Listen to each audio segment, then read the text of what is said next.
വൃത്തികെട്ട രീതിയിൽ കള്ളം പറഞ്ഞിട്ട് പേജുകൾ ഉണ്ടാക്കി. ഇപ്പോൾ വാട്സാപ്പ് പേജൊക്കെ ഇപ്പോഴാണ് നവമാധ്യമ പേജ് വന്നത് നമുക്ക് പറയാം. ഇങ്ങനെ തുടങ്ങിയാൽ ഞാനൊരു കാര്യം പറഞ്ഞേക്കാം, ഇതെല്ലാം ബൂമറാങ്ങായിട്ട് വരുവുള്ളൂ അവർക്ക്. ഇതെല്ലാം കാണുകയും കേൾക്കുകയും ചെയ്യുന്ന വോട്ടർമാരുണ്ട് ഇവിടെ.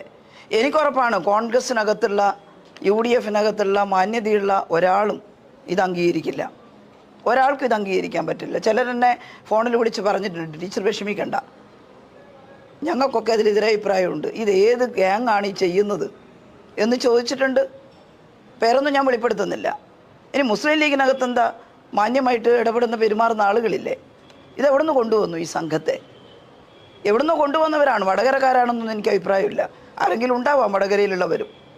എവിടുന്നോ കൊണ്ടുവന്ന ഒരു സംഘം ഇങ്ങനെയാണോ തെരഞ്ഞെടുപ്പിൽ മത്സരിക്കുന്നത്? അതുകൊണ്ട് നിങ്ങളുടെ വ്യാമോഹമാണിത്.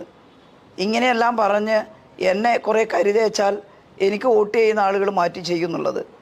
കുടുംബ ഗ്രൂപ്പുകളിൽ നിങ്ങൾ ഇട്ടാൽ ആ കുടുംബത്തിൽ എന്നെ അറിയുന്നവരില്ലേ? അവർ പറയില്ലേ ഞങ്ങളുടെ ശൈലജ ടീച്ചർ ഇങ്ങനെയല്ല എന്നുള്ളത്, ഏത് പാർട്ടിയിൽപ്പെട്ടവരായാലും. അതുകൊണ്ട് അത് ഇങ്ങനെ നിരന്തരമായിട്ട് വരുമ്പോൾ എനിക്ക് അത് പറയാതിരിക്കാം. ഞാൻ ഇത്ര ആൾ ക്ഷമിച്ചു. ഞങ്ങളുടെ കൂടെയുള്ളവരെല്ലാം പറഞ്ഞു മതി, അതങ്ങോട്ട് പോവാൻ നോക്കാം, നമുക്ക് 1-2 ഇട്ടിട്ട് അങ്ങ് പോവാൻ നോക്കാം. പക്ഷെ 1-2 മരണവെപ്രാളം കാണിക്കുകയാണ് കേട്ടോ. ഇനിയിപ്പം തിരഞ്ഞെടുപ്പിന് 5-8 ദിവസമേ ഉള്ളൂ. ഇനി എന്ത് വെപ്രാളം കാണിക്കാമെന്ന് എനിക്കറിയില്ല. ഒരുതരം വെപ്രാളം. എങ്ങനെയെങ്കിലും എന്തെങ്കിലും പ്രശ്നങ്ങൾ ഉണ്ടാക്കി അടങ്ങൂ എന്ന മട്ടിൽ. നിങ്ങൾക്ക് എന്നെക്കുറിച്ച് അഭിപ്രായ വ്യത്യാസം ഉണ്ടെങ്കിൽ നേരിട്ട് ചോദിക്കാം, അല്ലെങ്കിൽ ഇന്നതാണെന്ന് പറയാം. ഈ നുണപ്രചരണത്തിൽ വിശ്വസിക്കരുത്. ഇതിലേതെങ്കിലും ഒന്ന് നിങ്ങൾക്ക് കൂടുതൽ അറിയണമെങ്കിൽ എന്നോട് ചോദിക്കാൻ ദയവുണ്ടാകണം. ഈ പറഞ്ഞതൊന്നും മനസാ വാചാ കർമ്മണ ഞാൻ ചെയ്തിട്ടുള്ള കാര്യങ്ങളല്ല, കൊടും കുറ്റകൃത്യങ്ങളാണ്. ഞങ്ങൾ ഇലക്ഷൻ കമ്മീഷണർക്കും വരണാധികാരിക്കും പരാതി നേരത്തെ എല്ലാം ആദ്യം കൊടുത്തിട്ടുണ്ട്. ഇന്നലെ വന്ന ഈ 2-3 കാര്യങ്ങൾ അതിൽ ഇപ്പോൾ പരാതി തയ്യാറാക്കിയിട്ട് ഇന്ന് കൊടുക്കുകയാണ്. അതുപോലെ ഇലക്ഷൻ കമ്മീഷനും ഈ കാര്യം ശ്രദ്ധിക്കണം. അപ്പോൾ ഇത് ഒരു ഭൂഷണമല്ലാത്ത വളരെ തരംതാണ നടപടിയായിപ്പോയി. ഇതാണ് തെരഞ്ഞെടുപ്പ് പ്രവർത്തനത്തിൻ്റെ അവരുടെ രീതി. അത് അവർക്ക് ഗുണഫലമാണെങ്കിൽ ആവട്ടെ എന്നല്ലാണ്ട് വേറെ ഒന്നും എനിക്ക് പറയാനില്ല. സാധാരണയായിട്ട് പോലീസ് കേസ് വരുമ്പം അതിൻ്റെ ഒരു നടപടിക്രമമുണ്ടല്ലോ, അവരുടെ അന്വേഷണവും കാര്യമായിട്ട്. അങ്ങനെയാണല്ലോ ഒരു സാവകാശത്തിൽ അങ്ങനെ വരുമെന്നാണ് വിശ്വസിക്കുന്നത്. പക്ഷേ വളരെ പെട്ടെന്ന് തന്നെ നടപടി ഉണ്ടാകേണ്ടതാണ്. മാത്രമല്ല വരണാധികാരിയും ഇലക്ഷൻ കമ്മീഷനും ഈ കാര്യം ശ്രദ്ധിക്കണം.